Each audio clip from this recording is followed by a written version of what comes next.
Brought to you by GTA, your island, your network. Camacho had been under fire for not releasing the plan to senators earlier. Governor Calvo even weighing in, calling for it to be made public. Camacho finally relenting after first saying he couldn't until after 90 days from the April 27 inspection date. The CMS inspection team found 7 major deficiencies. The hospital's detailed responses take up more than 100 pages.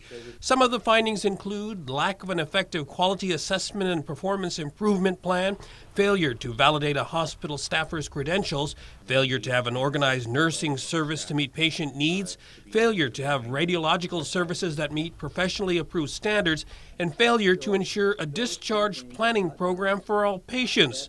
But Camacho stands by his earlier public comments that it was more about a lack of funding than management. There are issues, and we own the issues, and where there are leadership issues, if you will, and that's throughout the whole organization, there's that, but there's also the correlation to funding, whether it be direct, like not having the money to do the physical plant replacement and maintenance, to things like not having enough staffing.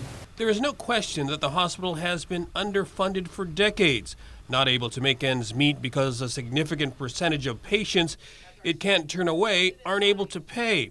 That's why the administration is pushing for a dedicated funding source like the new sales tax. And Camacho says if senators repeal the law, it will likely have an adverse impact. We're not going to be able to have that funding source, whatever the source would be, to continue the work that we need to do, such as the physical plant, such as medical equipment replacement, such as, other critical utilities that we have in the hospital that we currently are trying to deal with, like the electrical panel. GMH is confident its proposed corrective actions are responsive to CMS's concerns, but there's no specific deadline for them to decide. Meanwhile, a special legislative committee convenes later this week to start looking into the hospital's latest crisis. For Guam's News Network, I'm Nestor Lecanto. Brought to you by GTA, your island, your network.